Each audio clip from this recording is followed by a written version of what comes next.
Use to actually काय असते आणि ते कसं वापरायचं असते हे आज आपल्याला शिकायचं आहे.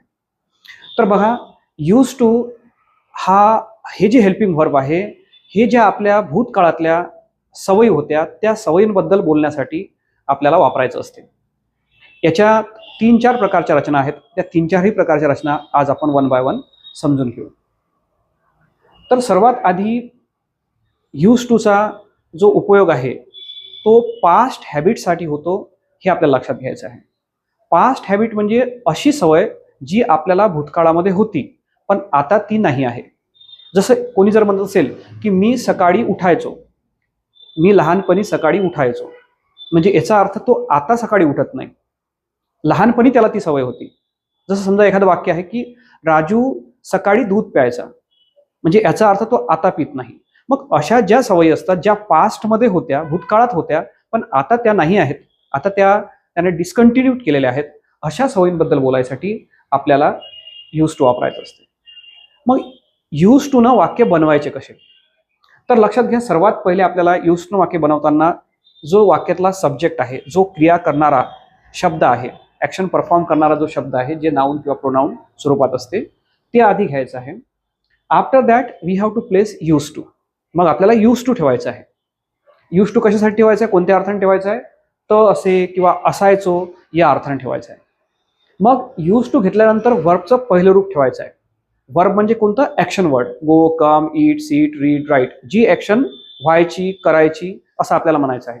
जी कोणती ऍक्शन असेल त्याचं जे पहिलं रूप आहे ते पहिलं रूप आपल्याला यूज टू नंतर ठेवायचं आहे. तिथं आपल्याला दुसरं रूप म्हणजे पास्ट फॉर्म म्हणा किंवा प्रेझेंट पार्टिसिपल किंवा ING लागलेलं असं कोणतंही रूप ठेवता येत नाही. लक्षात घ्या, आपल्याला पहिलं रूप ठेवावं लागते, यस इयस न लावता. आणि त्यानंतर ती जी घटना आहे, जी ऍक्शन आहे, जो रिसीव्ह करायचा किंवा जे ऑब्जेक्ट आहे ते आपल्याला त्यानंतर ठेवायचं आहे.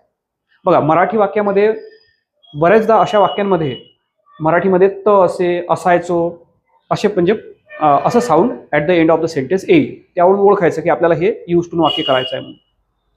आता एखादं वाक्य आहे, इथे एक वाक्य आहे की मी शाळेला सायकलने जायचो. मी शाळेला सायकलने जायचो, ही पास्ट मधली घटना.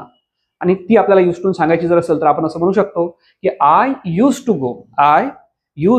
गो टू स्कूल बाय सायकल. दुसरं वाक्य आहे की ती सकाळी उठायची.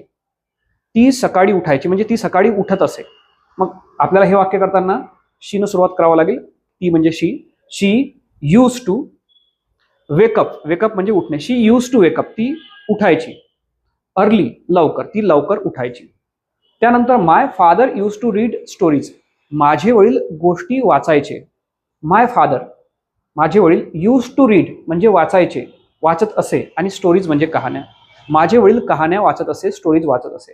इथे लक्षात घ्या, यूज टूला तुम्ही व्हर्बचं पहिलं रूप लावलं की त असे किंवा असं व्हायचं, तसं व्हायचं असा अर्थ निघेल. जसं यूज टू प्ले, खेळायचो. यूज टू रीड, वाचायचो. यूज टू टेल, सांगायचो. यूज टू कम, यायचो. यूज टू टीच, शिकवायचो म्हणजे शिकवत असे. तर असं आपण यूज टू लावून म्हणजे वाक्य आपल्याला बनवायचं आहे. तेच जर आपल्याला वाक्य निगेटिव्ह करायचं आहे, नकारात्मक वाक्य करायचं आहे, जसं मला म्हणायचं आहे की तो गोड खात नसे, म्हणजे आधी त्याला गोड चालत नसे, म्हणजे याचा अर्थ आता चालते. ती पास्ट मधले त्याला एक समजा सवय होती की तो गोड खात नसे. मग आपल्याला हे वाक्य असं तयार करावं लागेल, he didn't use to eat sweets. म्हणजे नकारार्थी वाक्य बनवताना आपल्याला डिड नॉट घ्यायचं आहे. डिड नॉटचा शॉर्ट फॉर्म घेऊ शकतो आपण, डिडंट घ्यायचं. आणि त्यानंतर आपल्याला यूज टूचा आपल्याला डी काउंट टाकायचं आहे. हे एक महत्वाचं. म्हणजे वाक्य निगेटिव्ह करताना आपल्याला डिडंट किंवा डिड नॉट घ्यायचं आहे. त्यानंतर यूज टूचा जो डी आहे तो काउंट टाकायचा आहे आणि त्याचं मूळ रूप ठेवायचं आहे यूज टू. आणि त्यानंतर पहिलं रूप क्रियापदाचं आणि नंतर मग ऑब्जेक्ट.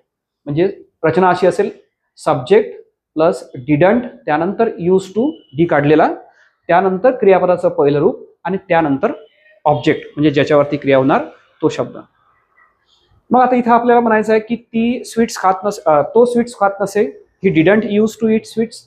त्यानंतर ती एकटी प्रवास करत नसे. ती म्हणजे शी. डिडंट यूज टू म्हणजे एखादी गोष्ट करत नसे.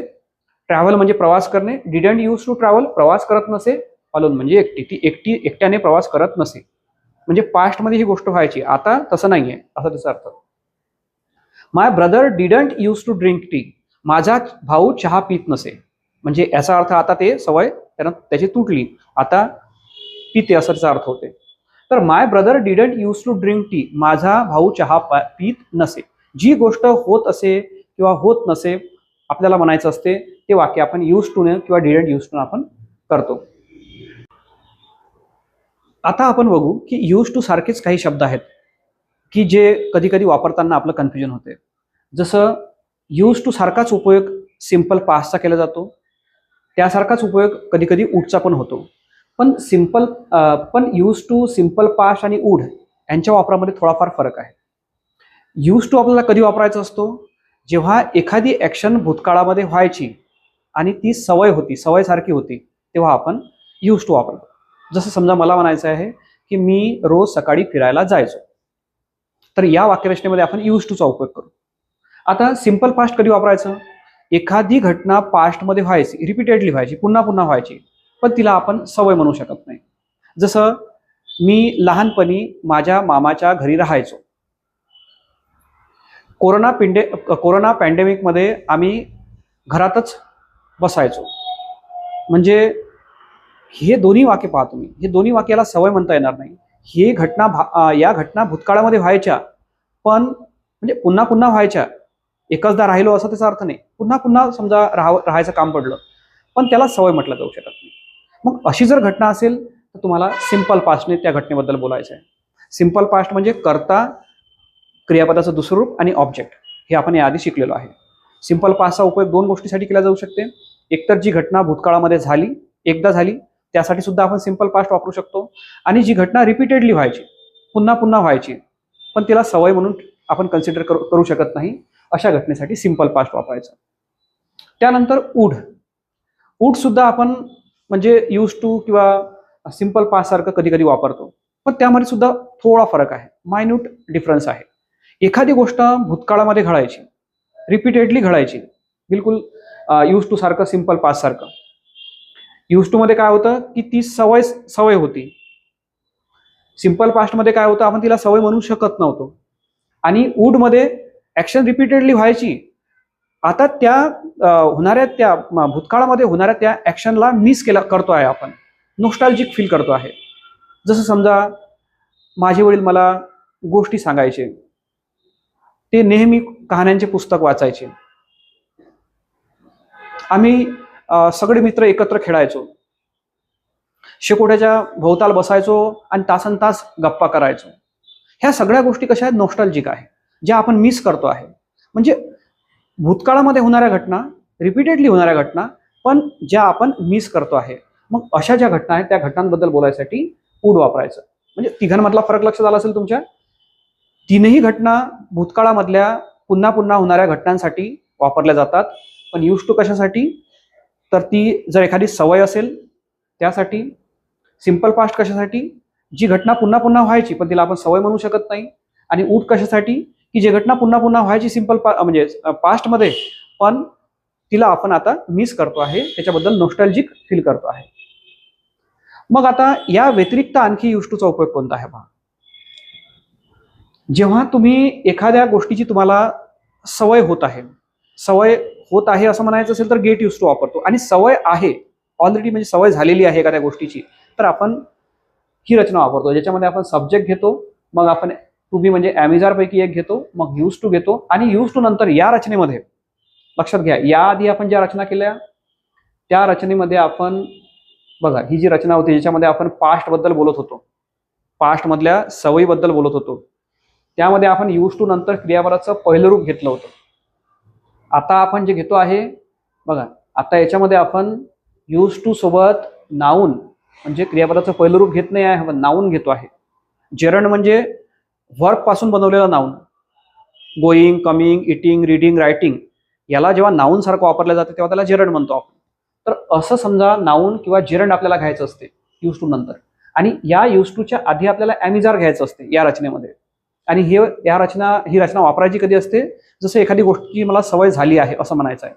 जसं फॉर एक्झाम्पल, त्याला मसालेदार अन्नाची सवय आहे, सवय झाली आहे त्याला. मग म्हणजे हे वाक्य असं होईल, he is use to spicy food, त्याला मसालेदार पदार्थाची अन्नाची सवय आहे. त्यांना शहरातील जीवनाची सवय आहे असं म्हणायचं आहे, तर आपण म्हणू they are use to city life. City लाईफची त्यांना सवय आहे.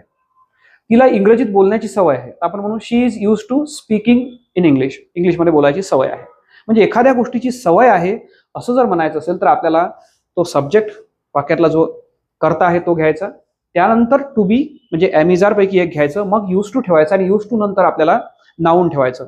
नाऊन जर नसेल आणि जर समजा एखादी घटना असेल, एखादा क्रिया असेल, तर त्या क्रियेचं पहिलं रूप न घेता त्याला ING लावून घ्यायचं, म्हणजे ते नाऊन मध्ये कन्व्हर्ट होईल. जसं इथं केलं आपण, she is use to speaking in English. तिला इंग्लिशमध्ये बोलायची सवय आहे. जसं मला कार चालवायची सवय आहे असं जर मला म्हणायचं आहे तर मी म्हणेल I am use to driving a car.